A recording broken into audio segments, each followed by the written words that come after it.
spotlight was already on Caleb Williams, and mind you, his team opens up today in just a few hours in the Hall of Fame game, Bears versus Texans.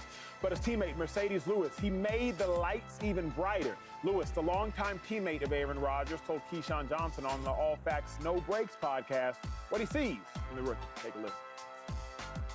This guy wants to be great. You can tell when he, if he doesn't do something 100% correct, he's correcting himself. Like he's can make every throw, little Aaron Rodgers-esque. He's just man. 6'6". James, did you play Marcedes Lewis in the No, I just missed Marcedes. I just missed him. I heard he wanted to see you, though, because you was saying something about...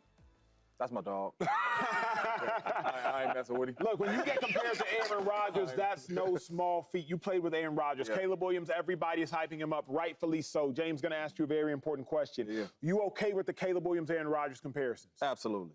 Absolutely. I mean, we've seen this in college, though. Caleb Williams has came out and said, hey, man, Aaron Rodgers is my favorite player of all time. You know what I'm saying? We've seen the sidearm throws. We've seen the scrambling. We've seen the back shoulders. We've seen every sign that Aaron Rodgers showed you in his play, Caleb Williams showed you just on a different level. And when you're at practice and you're following the Bears on X, whatever it may be, you're seeing these throws. So I understand exactly what Marcedes Lewis is saying. Arm talent, the way this dude moves, the way he's out of the pocket, the throws that he makes. Like, look at this right here. Right? Ain't just no regular dude doing this. That is what the Aaron Rodgers and the Patrick Mahomes do. This is a throw. So I definitely understand what he's saying. And in practice, we probably ain't even seen the best of the throws. People always ask me all the time, what's Aaron Rodgers' best throw? I'm like, bruh, you need to get this practice tape because some of them is just like, bruh, what you doing? How you even making those throws? And I'm assuming that's what Marcedes is seeing out there from the young fella. So I don't mind it at all. Hey, that's what they ask you? Do they ever ask you, yo, dang, man, how come A-Rod only got one Super Bowl appearance? Did they ever ask you that? Go ahead, Joey. So are you. I just wanted to know. I ain't gonna get into it with my dog today. I just asked a question. You know what I'm saying? It's funny he said that because I wrote down Brady. Brady what? Just, this is a good comparison because we don't want to compare anybody to Brady. So. Yeah, we bet not. Yeah. Can we not get distracted, y'all? Yes. Like, can we not get distracted? No, I think it's. I was about to say something, but but I did write it down. It is right there. Brady. I wrote it down while he was talking. Circled it? No, I underlined it. Are you okay with the Rodgers-Caleb Williams comparison? I am because he knows. He knows. And he's, look, we do not like comparison. Comparison is the thief of joy. That's why we have a rule around here. We don't talk about Brady. Joy. Exactly. See? With me? I'm okay with it because he's not saying he's going to be Aaron Rodgers. He's not saying he is Aaron Rodgers. He said a little Rodgers-esque. That's okay. That's a nice comparison. There's already a lot of expectation on Caleb Williams. He's already been compared to Patrick Mahomes. He's already being compared to Aaron Rodgers. It's the little things that he does. It's that throw that we show from camp. It's the way that he plays the game. It's the unscripted things that he does. There's an essence to Caleb Williams. It's exciting. That's why we talk about him. That's why he was #1 overall. That's why we've been talking about him for years. So I'm okay with it. I don't think that any of this is going to add to what is already, mounting expectations for Caleb Williams. So I'm okay with it. Yeah, I'm okay with it too, though. You know why? It's because I've been around a lot of young quarterbacks, right? And everybody wants to be like the guy, right? And I will say this, Aaron Rodgers, I joke a lot about him, but talent-wise, for a long time, he was the guy, right? I mean, I'm being serious, James. I'm being serious here. I'll give you an example. So when we first got Josh Allen in Buffalo, they all want to do that little quick flick and had their leg hop up. And I remember saying, who you think you was, Aaron Rodgers? He smiled. I say, and I get that, though. You're a young kid. You've been probably idolizing Aaron Rodgers for so long. So you see a guy like Caleb Williams, where he talked about the GOATs and all that, and majority of people would say the real GOAT is, Tom Brady, because he's done it over and over again. For winning, yeah. But what A-Rod say, my GOAT is A-Rod. And his is probably more from the talent standpoint of the way he's throwing the ball, how it looks. So I don't have a problem with that. I think these passes that he has and he throws probably is influenced by Aaron Rodgers. So there's nothing wrong with that. And look, if you're gonna emulate the play of a player, It's not a bad player to try and be like. He's the most talented one. Yeah, you know, he's very talented. Right. Yeah, not I didn't say like overall, like leadership, you know, winning. If you want to look the best, if you want to be, but if you want to be the best, you probably won't be like Aaron Rodgers. But if you want to look the best, correct. But I will say though, like, Tom Brady is not. People aren't really compared to Tom Brady because it's hard to be Tom Brady. You know what I mean? It's hard to win. I know that's why he's done the most of it. But you know, if you're like, no one dares say this is a comp to Tom Brady. Like Tom Brady is an outlier for a reason. But I think this goes into the thing that makes us all argue for hours on end. I don't think nobody would compare themselves to Tom Brady as it pertains to the physical attributes because nobody wants to be Tom Brady physically. Can you be Tom Brady up here? Yeah. Can you be Tom Brady up here? Can you be Tom Brady? No, I mean, I think if you were serious, any quarterback would be like, can we stop acting like, hold up, if you're a serious player, you would want to be like Tom Brady physically because Tom Brady had an incredible longevity and incredible health throughout his career, and it also matched up with incredible amounts of high-level winning. Yeah, you might have bigger muscles, you might throw the ball a little bit better, but do you have the same physical attributes that Tom had? Why do we act like Tom is like not an athlete? I love his thought process. This is my thing with Tom, though, that I don't like, which I don't. You act like Tom don't, like, as a quarterback, right? Yeah. Everything, he's way more fundamentally sound than any other quarterback we see playing. Am I tripping when I say that?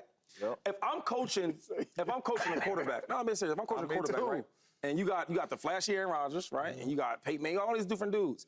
I'm gonna coach the tape on Tom. That's fair. Because fundamentally sound, he does everything right. Right? Yeah, that's. You know what's interesting though is like in this day and age is unfortunately people still would gravitate towards and have gravitated towards the Mahomes. Better athletes. Yeah, because Mahomes is more off-scripted. Mahomes is not as fundamentally sound. You were there his rookie year. Obviously, I watched him going back to Texas Tech, obviously being born and raised in Dallas, Texas. Mahomes is not fundamentally sound. He's not on script. He is not on time. Everything he does was, you see, the arm talent. They're not safe. He was high risk, high reward. And now Andy Reid nurtured him and nurtured him and nurtured him. What about him right now, though? If you watch, even from his MVP year, his first one, that was phenomenal. All that running around, spinning around, right? Jumping, throwing. He did all that. You watch him now, he still has it in him, though. He does it, but you don't see as much as it. Now you see him step up in the pocket, right? Looking guys, he's doing all this, so he's getting better. So what I'm saying is when you talk about, if I'm teaching something, right, these are guys you want to learn from. Aaron Rodgers is phenomenal. What I can't do is act like Aaron Rodgers wasn't a phenomenal player and has a lot of talent. Can't take that away from him. But I'm talking about, if we talk about coaching and teaching players and quarterbacks, I'm going to go to Tom Brady first. Not because he's a more winner and more competent. Not because of that. The way it looks. Well, truth be told, here's the thing, James, and this might sound offensive. I would go to Tom Brady first because at least physically, I think you could do that. Yeah. Everybody can't run like Caleb. So I'm not even going to show you Caleb's tape. Because if you can't run 4.5, let's not even show you Caleb's tape. I'm not going to show you Caleb's tape because if you can't roll to your left and throw off your right foot with your right hand to the right, I'm not even going to show you Caleb's tape. But at least I'll show you Tom's tape because physically, hopefully, you can at least do that. But I'm not going to show you Caleb's tape. Okay, so. Like Pat's tape, I'm not showing Shady McCoy or Barry Sanders tape. No. I'm just not showing. Let me ask you this, though. So how about this? So Caleb or Aaron's your starter, whoever you want, right? Pat Mahomes your starter. But then your backup. You draft your backup, right? He's really good. Do you want to teach your backup that? No. Right. No.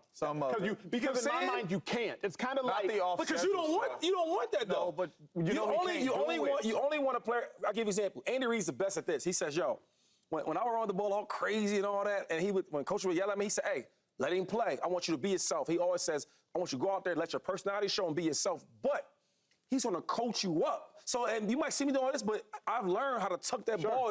So what I'm saying is when you got a guy that has a special talent, you let him keep that. But the fundamentals, you still getting all that too, like Patrick Mahomes. But that's the thing, though. I think all these dudes have really good fundamentals. They just play a lot off schedule, too. That wasn't Tom's game. To me, that's what's so crazy about Tom. Because when you look at Tom, you say, how is this dude dominating? He ain't moving, he ain't running, he ain't doing nothing. Like, we don't see that from Tom. But what Tom will kill you with is, oh, you want to bring this pressure? Ball out right here. Oh, you want to play me in this? Ball out right here. I wish you had a chance to play with a real leader and a real champion. You know why, though? We're it's the same thing you see a dude where, like, yo, he been living his life a certain way. Wow, having a lot of fun, women, this and third, all that. And then he find God. He be a whole different person. That's what you would be, right? You play with Aaron Rodgers, think everything's special, so you play with Tom Brady like, yo, this whole time I was lost, now I'm found. Because now you know what a real quarterback looks like. A seven-time Super Bowl champion. He don't know what that feel like for real. I probably would. He don't know what that feel like for real. I ain't gonna do Tom like that. Hey, look. I mean, you know, people do that. When they find Jesus, they be different. They do be different. That's how he would be You need different. to find I Tom. ain't gonna do my dog Tom like that. I mean, I just don't like the idea that Tom is not an athlete. Like, did he still have to throw the ball? I'm not saying that. Yeah, I'm not saying that. I'm not saying not an athlete. I just don't know that anybody would say athletically, I want to be like Tom. Why not? It's the big show you you know what it is? ability like that. It's the big cleats he wears, because that's them big, that's what it is. It just look crazy. It is. It might be the cleats. To me, like, what made Tom different as a defender is everything he did in here and everything he did But he didn't, like, mentally get the ball there. No, he but still what- had to, like, Nah, throw but He can the ball. throw. He can throw. But I think what Acho's saying, too, like, it's not a lot of people screaming that they want to be Peyton Manning, neither. Correct. You know what I'm saying? Like, talent. You get what I'm saying? So, like, nothing against No, what listen, they accomplished. I get know it. a lot of running backs screaming they want to be Emmitt Smith. He the all-time rushing leader, but I don't know how many, like, Emmitt was my favorite running back ever. Like, he got 17,000 shots. Do guys say that about Jerry Rice? Oh, yeah. I don't hear guys I'm say not a- I don't hear guys say I want to be Jerry I know, Rice. you Maybe got not Moss. this new generation right here. They want to be Moss, wanna be bro. Moss. You know, T.O. and all them dudes. So it's all saying the same But what thing. I'm saying is when you, see, this the thing, man, like when you great and you that different, you are different. Y'all taking it like the guy that's more talented is better. No, I've never That's how said y'all that. act. Because my thing is, anybody in their right mind, play or didn't play with him, seen football or didn't see football, you should never put Aaron Rodgers' name. His name should never even surface with Tom Brady, because you know why? They are on two different planets. Like, one's a human and one's an alien. It's not even close. This is all I'm saying. If nobody knew who these dudes were, and you put their tape on a big old screen like this, they walking out of there saying, That's "Hey, not this true. better." That's not true. That's not true. You gonna see the dude, you gonna see confetti coming down that tape. You gonna see trophies. too. And you gonna see it 7 times. One time, and then it's after the It better 6th be time, different it's gonna be a different color. That's what I'm saying. You know what I'm Seven saying? is the number You don't of see crazy, confetti though. coming down on both of them. But what I'm saying, Tom if you're Brady- watching the tape, Talk to them. you know what I'm You just need saying? to find Tom. You just need to Gosh, find, like, how do we even get on that? Like, how did we Shady get to did Tom? it. Shady did it. Gosh, Leash. Subscribe here to get the latest from Speak, and go watch a few segments from our other shows on FS1.